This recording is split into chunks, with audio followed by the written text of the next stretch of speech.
Hey everyone, and welcome to a brand new video. Tonight I have just one story for you guys. This is all 4 parts. I don't usually include trigger warnings, however for this one I am going to do so. There are quite a few parts in this story that are fairly graphic, so if you're sensitive to that kind of stuff, just a heads up. But yeah, I have a lot more stuff coming very soon, a lot more 2-hour-long videos, a lot more solo stories like this. Also, I have started working on the second classic creepypasta video, so we have a lot coming up very soon.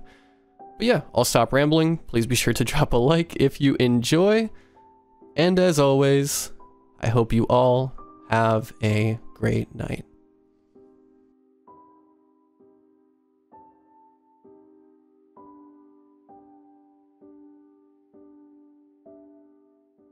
Let me introduce myself.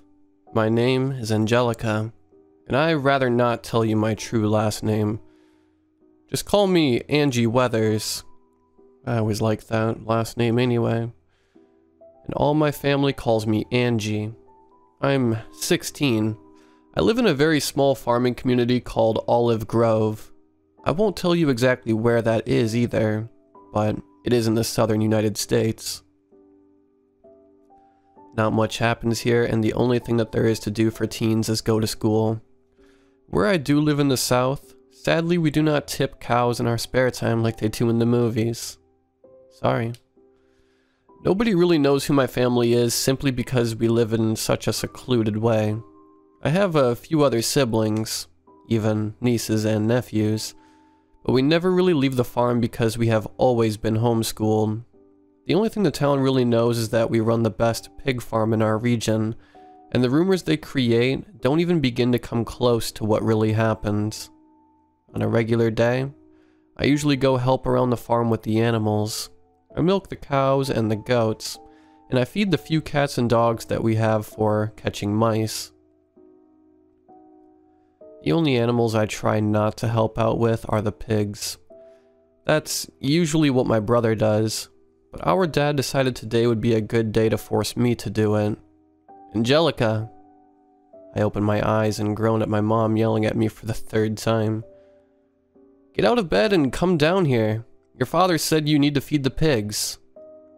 I swing my legs over the bed and stretch my arms all the way above my head. I really hated feeding the pigs because it always made me feel dirty afterwards. I had thrown a fit about it for years, but my father finally put a stop to it last night when he said I was either going to feed the pigs or be fed to the pigs. To avoid being pig-fed, I get ready in a hurry and run down there. My brother is already there waiting with the bucket.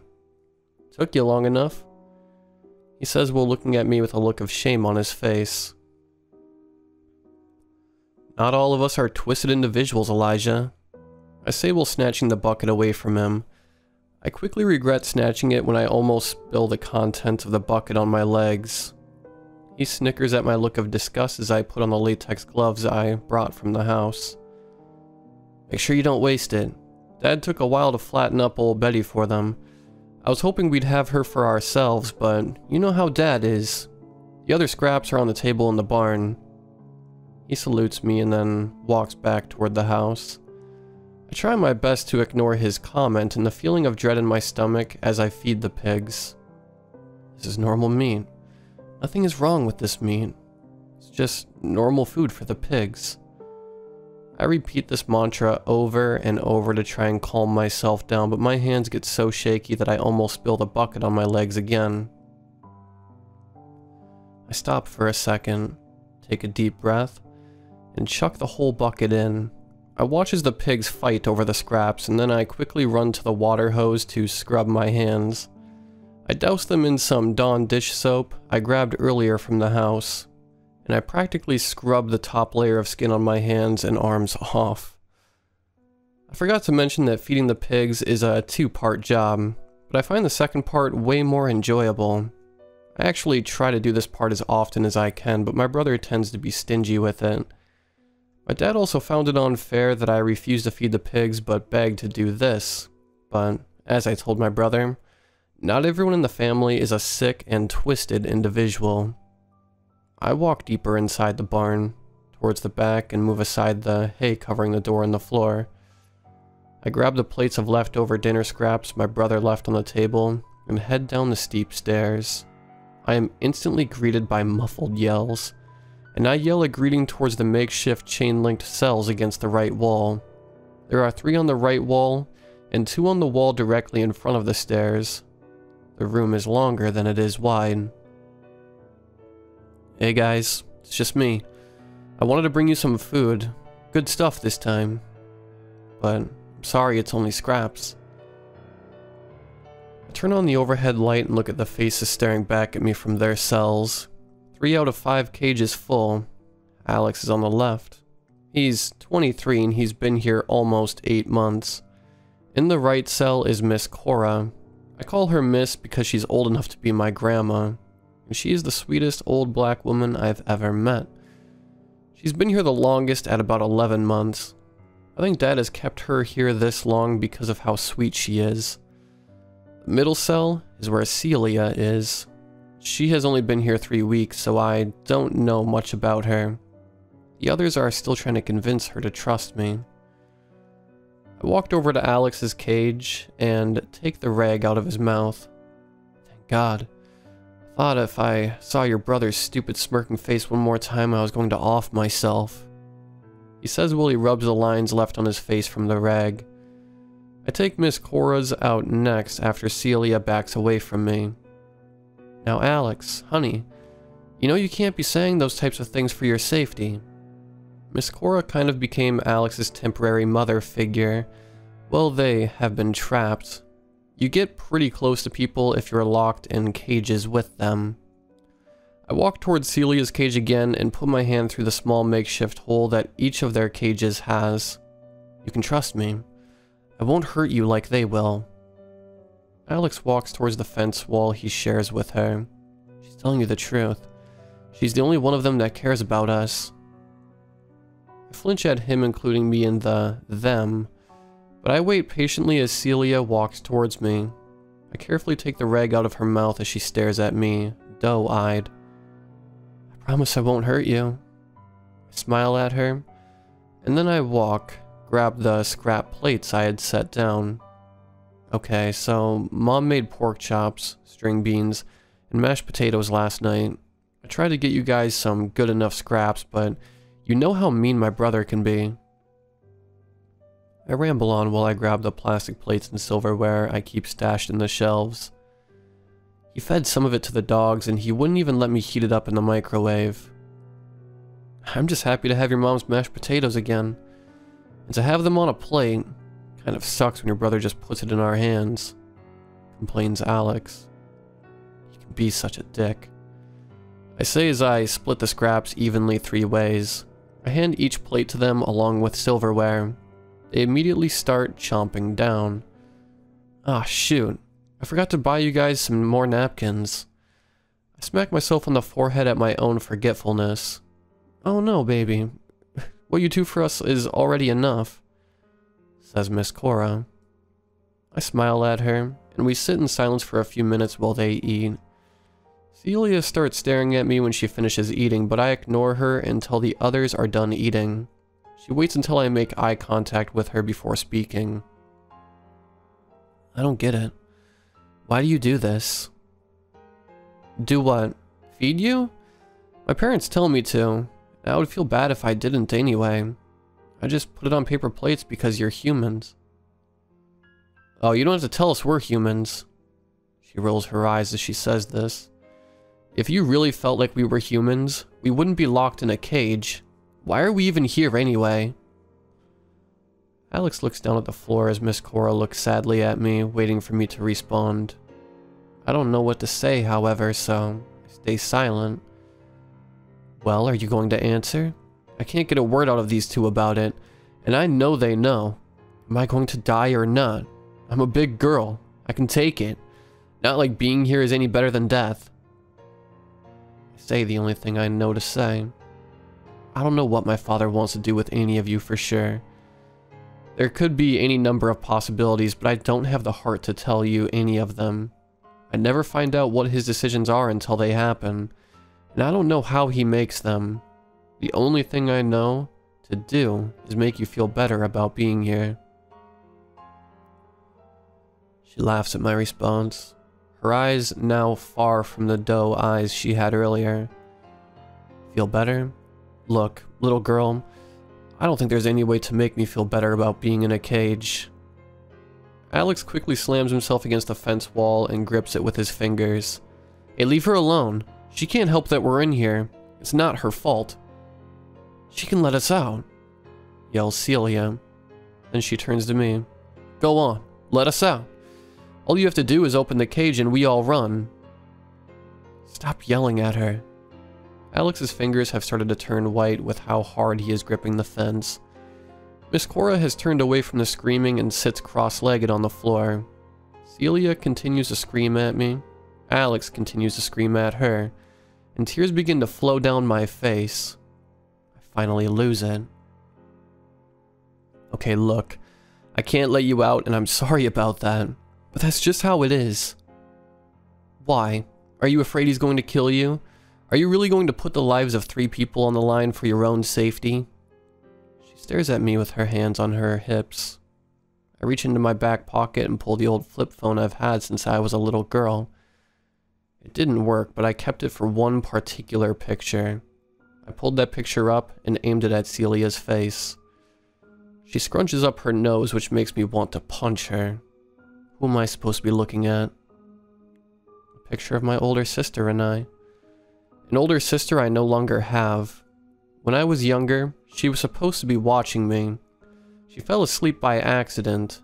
I came out here and released everyone we had then. And my father killed the people I released.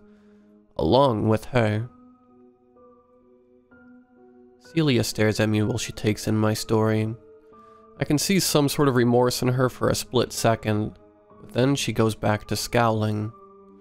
If I hadn't come out here and released all those people, I wouldn't have lost my best friend. I motion towards Alex and Miss Cora. Now they are my best friends. I'm not releasing anyone until I know for sure that I can get them out safely. And that especially goes for them. Alex and Miss Cora smile sadly at me, and Celia just scowls as she sits down in the dirt. I begin to gather my stuff to leave. Alex and Miss Cora put their rags back in their mouth, and I scowl back at Celia until she follows suit. I shut off the light and walk back up the stairs into the real world. Someday, I'll be able to set the people I love free, but until then, I have to try to keep them alive. Hi. Okay, I'm going to be honest with you guys. I never expected this to be more than a one-part story. I didn't expect to get so much help and advice from you guys, and I'm incredibly grateful. I've tried to respond to every comment, but they all started to run together. I figured why not answer the recurring questions in this part too. First off, I'd like to say that I plan to tell Alex, Miss Cora, and Celia every single plan you guys have had. They do have cameras in the cells, but they are very low quality. I'm going to write the plans on one or more of their paper plates before I put food on it. From the camera's view, it will just look as if it is leftover residue or bits on the plate rather than handwriting. We usually burn garbage on Saturdays, which is the next day I'm going down there. I'll volunteer to burn the garbage after I get done with them, and then I'll just burn the plates. Hopefully my family won't notice anything suspicious. You would think they would have put a better camera in there by now, but my parents are cheapskates. Also, let me tell you guys a little more backstory about my family. My parents are named Lisa and Mac. My mom used to be a nurse before she met my father. My father has always been a farmer, and says it runs in the family. He's been hinting that he wants Elijah and I to take over the family business for a while now. He says it's because Elijah is the most passionate about it, and I have the most brains out of the siblings. I know that means I'm the smartest, but he still could have worded it better considering I've seen him eat a human brain before. I have 4 other siblings besides Elijah. Lori is the oldest at 20, and she has 4 kids. the toddler twins named Vet and Chet, Monica, 7, and Chase, 9. Vet is a girl and Chet is a boy, and I have absolutely no idea where Monica and Chase are. I haven't seen them in a while and I'm afraid to ask where they are. Their father is in the picture, but not how you would think. I'll get to that later if you guys are interested because it doesn't matter a whole lot now. After Lori is John, 19, then Elijah, 18, then me, then Clara, 15, and then Randy, 11. Elizabeth, my sister who died, and John were twins. Elizabeth had the same views as me, but she wasn't as radical with it as I am. All of my other siblings are cannibals, just like my parents. I saw a comment about me being the black sheep in my family, and I honestly think I'm the textbook definition of a black sheep at this point. My mom told me they started each of us children out on flesh whenever we were babies, but she said I always spit it out, and I have a feeling Elizabeth was the same way, but I've never been able to find out for sure because they act like she never existed. We all share bedrooms because our house is so small. It's very old and creaky because it's been in the family so long, so we usually get woken up by someone just simply going to the bathroom at night. It also causes our dogs to freak out over a possible intruder, even though barely no one ever comes to our house. Unless they haven't heard about us before, people tend to avoid us. The local cops are pretty much afraid of us and view us as taboo. Everyone in town pretty much does. I've tried to call them before when I was little, but whenever they actually show up, my parents lied and said I was just playing with the phone and did it by accident. They just overall don't trust us because of all the wild rumors we've had placed upon us over the years. Stuff like we're witches and wizards who do black magic. We're lizard aliens from another planet. That's the most recent one I've heard from Lori. We're immortal, and all sorts of crazy other rumors. The cops would rather just not deal with us. They're scared to. And they are scared to face the judgment of the surrounding community we live in. A lot of you have also asked how I have access to the internet if I'm not allowed to speak to outsiders. I would tell you if I wasn't afraid for my outside connection safety. They already risked a lot to get me this phone. I'm not going to say how they got it, but it's a very cracked hand-me-down. The screen is so shattered I've cut my fingers many times while typing. The camera is also cracked, so I can't take pictures either. If I have to mention the outside connection at any point while writing, I will call them Eagle. Eagle, if you're reading this, I'm extra grateful to you. Our story would not be known at all if it wasn't for you, and I would not be getting help for the people I love.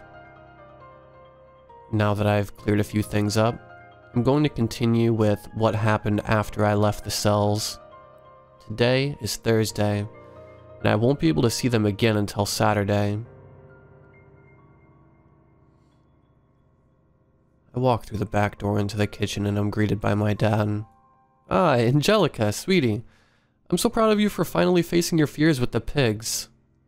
He spreads his arms wide, signaling me to come hug him, and I sheepishly listen. Maybe one day, it'll be you and Elijah running the farm. Wouldn't you like that? He grins at me, waiting for an answer, but luckily Chet runs through the kitchen and distracts him. I quickly run upstairs to my room and he starts baby talking the little toddler. I fall back into my bed and let out a long sigh. Visiting them always ended up making me sad, but Alex and Miss Cora were the closest thing I had to real family on the farm.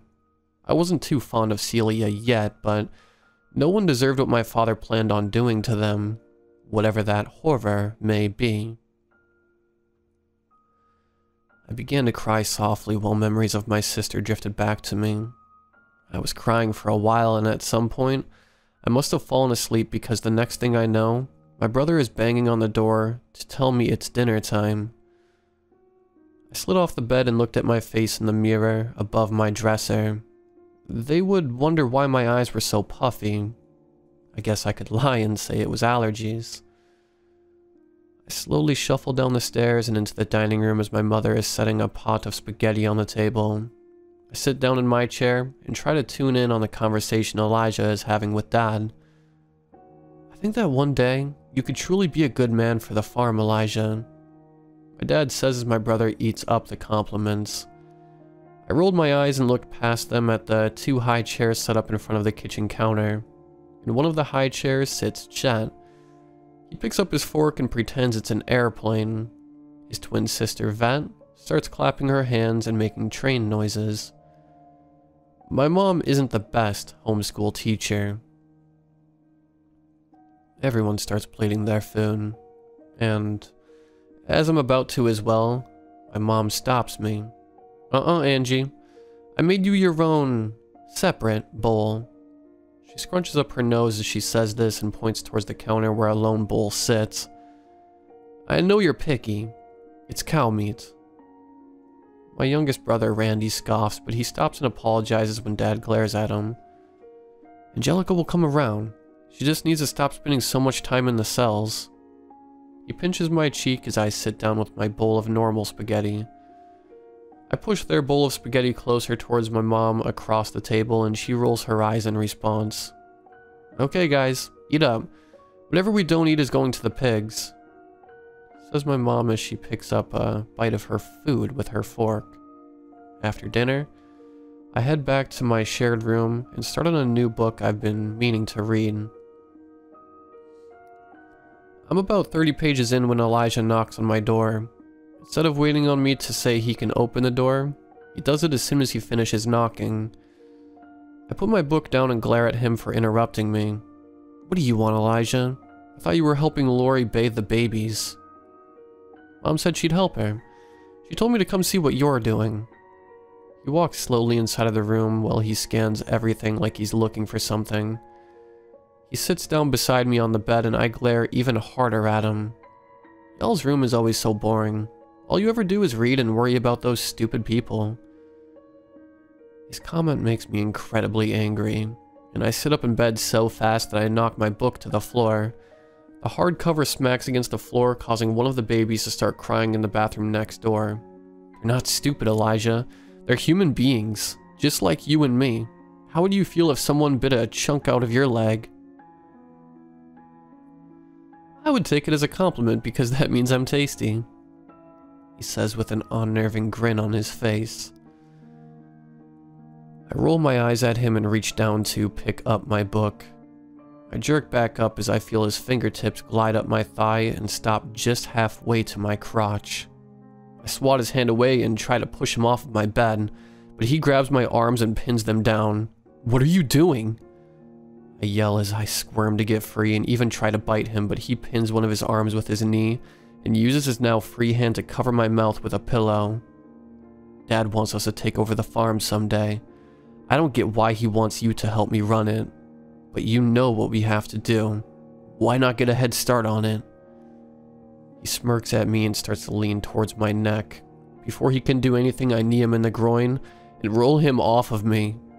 He lands with a loud thud which causes both of the babies to scream bloody murder.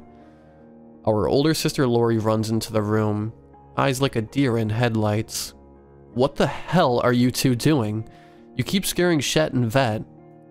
She notices Elijah on the floor, close to tears, and pokes him with her foot. What's wrong with you, you big baby? I lie on my back, feeling completely dizzy with the overwhelming fact that I'm nothing like the average teenage girl in the book I'm reading. Her only problem is her best friend becoming popular and leaving her. Mine? Well, you just read what almost happened. Will both of you just get out now?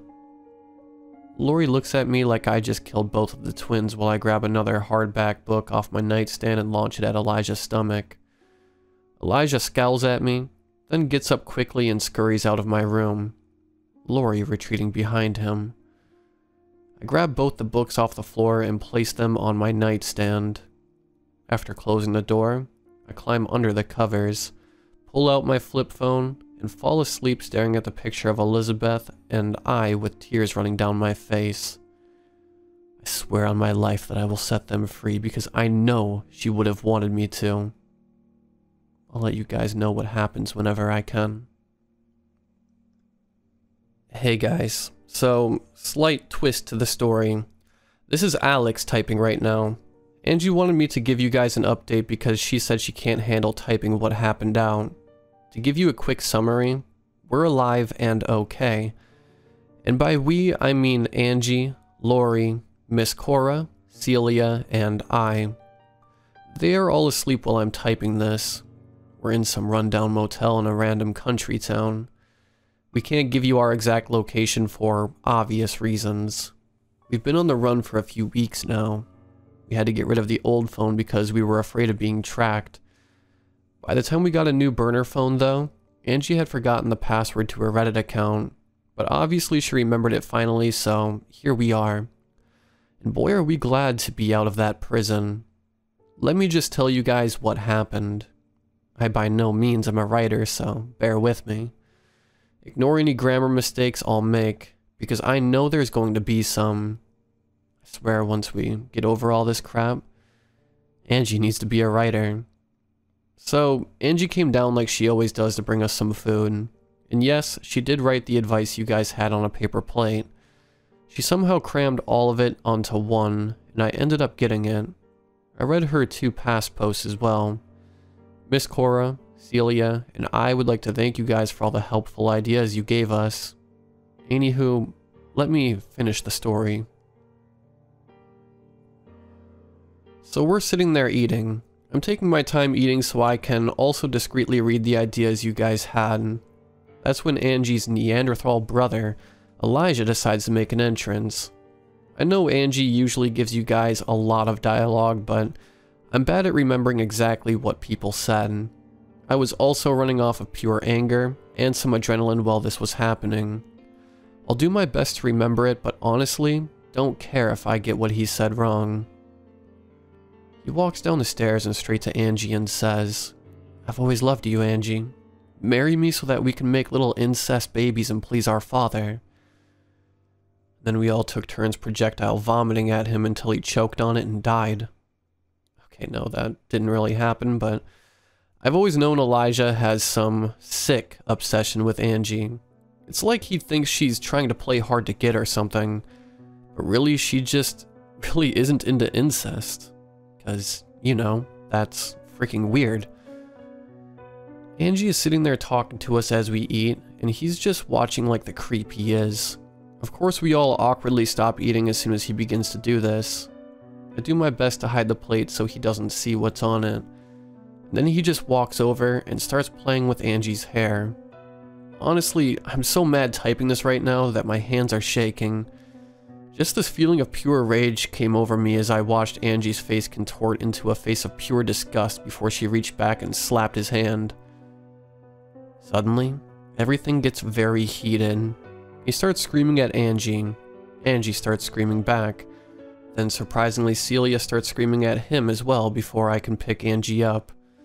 Elijah notices this and walks over to her, which Celia takes into her advantage as she hawks the biggest loogie I've ever seen at his face. Then suddenly, like a gorilla or some crap, Elijah straight up rips the front wall of her makeshift cage straight off, which then in turn rips the shared wall we have off as well. Before he could get to Celia, I punched him right at his temple. We end up getting into a fight. Celia jumps up to try and help me, but Elijah hits her so hard she slams into the wall and crumples. Then he turns back towards me. I'm so shocked and worried about Celia that he catches me off guard and starts choking me. I try to fight back, but Elijah has hopped up on some super strength or something. Just right when I feel like I'm about to pass out, and I'm seeing Tweety Bird flying around his big head. Angie comes out of nowhere with a pitchfork. I don't fully register what's happening until she's shoved it all the way through her brother. Then I start to scream like a girl because it almost goes into me as well. But she sees this and stops. She drops the pitchfork and runs to check on Celia, which then makes me scream again because Elijah falls on top of me. Blood had started to come out of his mouth, and it went all over my face and neck. I throw him off. And once we make sure Celia is still breathing, we release Miss Cora and smash the cameras. As Elijah is moaning in pain and bleeding out next to us, we discuss what our plans will be in the limited amount of time we have left. And we decide to wait till nighttime to do anything.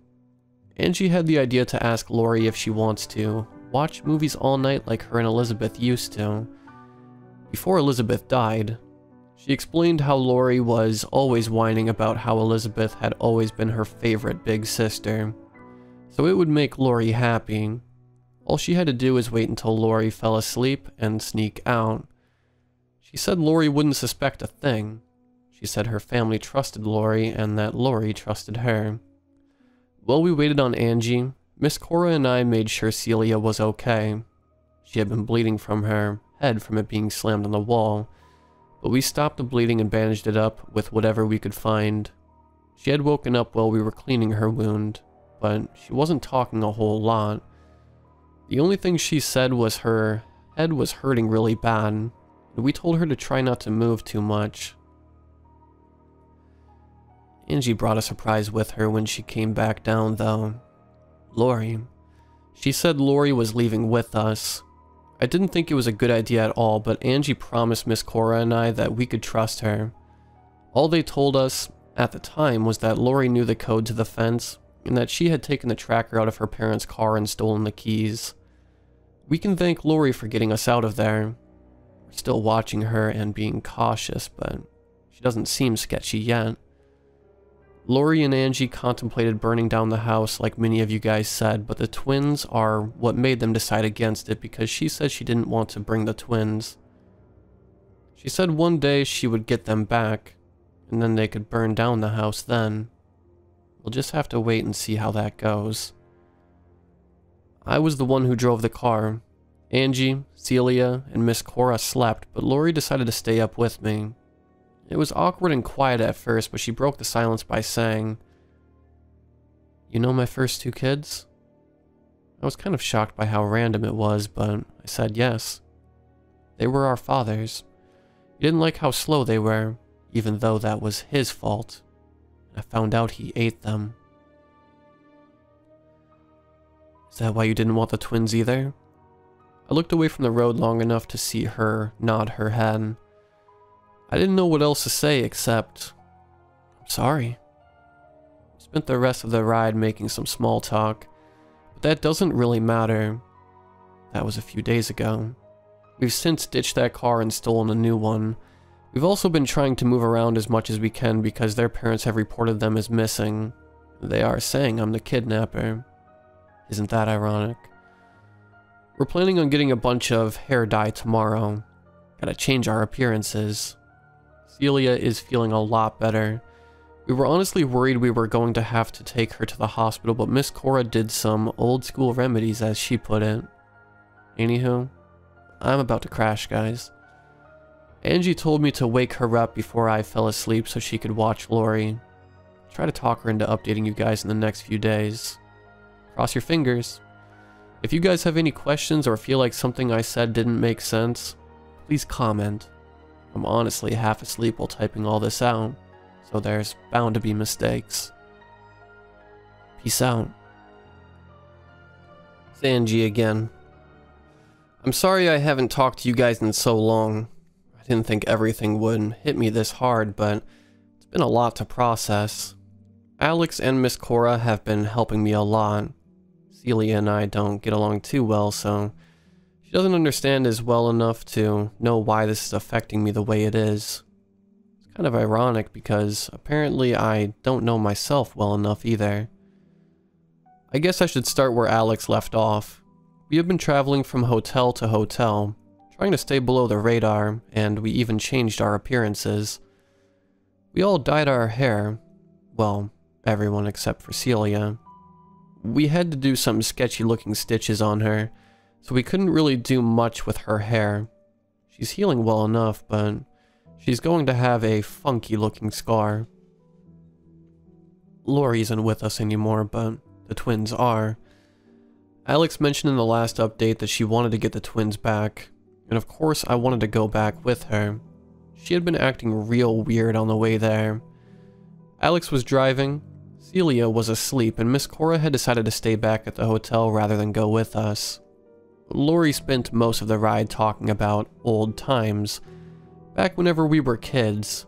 Then she randomly changed the subject. Angie, how much do you love the twins?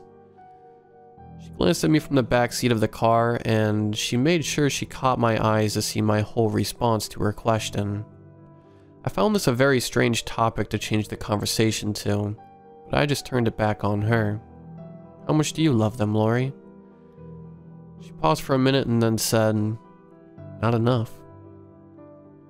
Alex glanced at me, obviously confused, but neither of us responded. I know it's sad to say, but I've never really loved them. I pitied them. But that's because of the life they are forced to live. Lori said this while looking out the window, and she wouldn't make eye contact with me anymore. Alex looked at the reflection of Lori in the rearview mirror, as if she was the stupidest person he'd ever met. Well, don't you force the lifestyle on them as well, Lori? Drop the attitude, lover boy. I'm not going after your girl like Elijah was, snapped Lori. Alex blushed beet red after she said this, but I ignored the comment. She took a deep breath and let it out before she responded. Yes, I do live that lifestyle, but that's not entirely what I meant either. What I mean is, I never wanted to have them in the first place, and definitely not the way that I did. I looked back at Lori to see that she was crying. I didn't really know how to respond. Lori wasn't like Elizabeth and I. We were never close. I may be a screwed up individual, as you always call it, continued Lori, using air quotes around my description. But some part of me has always known that lifestyle isn't right.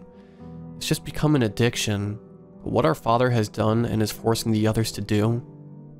She started crying so hard that she couldn't get the words to come out. Alex and I don't know how to respond, so we don't. The rest of the ride was spent in complete silence besides the occasional sound of Lori's sniffles.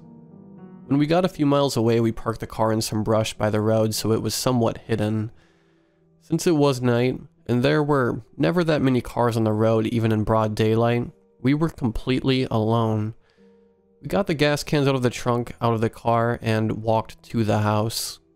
While we were walking, none of us spoke at first. I was a nervous wreck. Alex could tell, and he grabbed my hand and squeezed it, letting it swing between us as we walked. I'm very grateful to have him around, and if you can't tell, we started to view each other in a different way. Well, really, I started to view Alex in a different way.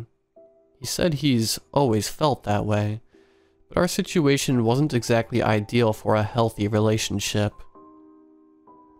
Lori was the one to break the silence. I want you to take them, Angie. She was walking a few steps behind us with Celia trailing at the end of the line. I knew what she meant, but I still asked anyway. The twins? She nodded. As I looked up at Alex and waited for him to meet my eyes, I squeezed his hand again and he seemed to be thinking about it. He squeezed back a few seconds later, and I took that as a yes. All I replied to Lori was, okay. And we spent the rest of the walk in silence.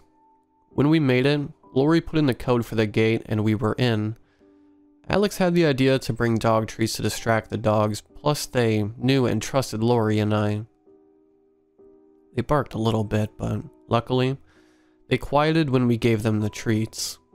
Alex also brought a gun with us, and he still hasn't told me how he got it. On a side note, I'm actually really mad at him about that. Lori asked Alex to give her the gun, and he looked at her like she was stupid again. She rolled her eyes and whispered, I have to go get the twins. Then I'll go with you. Now he had me looking at him like he was stupid. He squeezed my hand again. I'll be okay. You can go ahead and pour the gas on everything. Light it up as soon as we get out. I nodded before he let my hand go. Lori didn't seem to like that I was only concerned for Alex's safety. She rolled her eyes again and whisper shouted, We'll try to be as quiet and quick as possible, but good thing Loverboy has a gun. We each took a gas can and poured them all over and around the house. It was completely nerve-wracking waiting for them to come out of the house. I've never been religious, but I was silently praying the whole time. Suddenly, Lori barged out of the house with one of the twins in her arms, and Alex quickly followed with the other one. The twins were screaming bloody murder. "Light it up." He handed the twin in his arms to Lori, and that's when I heard the sound of screaming that was coming closer towards us. Alex whips around and shoots whoever it is before they can leave the front porch. Celia and I quickly ran around the house throwing lit matches on the fire, and I saw that the person he shot is John. When I get as close as I can to the porch, Alex had shot him in the neck, and his face and chest were covered in blood. Lori grabbed a match out of the box in my hand. She quickly lit it and threw it on top of him and started shrieking. After a few minutes, he finally stopped. The flames swallowed the whole house incredibly quickly. It was almost beautiful. I say almost beautiful because I could hear my mother screaming from inside. Someone tried to jump out of a window facing the front yard, but Alex quickly shot them. I have absolutely no idea how he is such a good shot, but he's got skills. Whoever he shot fell back into the house. We sat there and watched the flames for a while, making sure no one else tries to escape. I honestly expected it to be more difficult than this, but I guess my parents were caught off guard and didn't plan for us to do this to them. Lori leaving as well was probably a big blow to them, but apparently they still trusted her. Or maybe they wanted this to happen, considering no one really put up much of a fight. "We should go soon," said Celia. Lori walked over to me and handed me the twins. "You have to make sure everyone is dead first." I looked at her face to see tears in her eyes. At the time, I had thought she was having a rough time like I was, which is why I have to do this. I looked at her confused until she grabbed the gun out of Alex's hand. "Lori, no!" Alex tried to stop her, but she put the gun in her mouth and fired before he could. I don't really remember what happened after that because I spent the rest of the night in a daze. Alex was worried about me and also about the twins, but I don't even think they understood what had happened. I'm still sort of in a daze, but I'm better than I have been. I knew I had to update you guys. I couldn't leave you hanging. However, this will be the last update. I'm sorry it was so drawn out. I'm sorry about a lot of things that I never thought I would be. But I'm glad everything happened. We may be on the run, but that just means we'll never be trapped here again.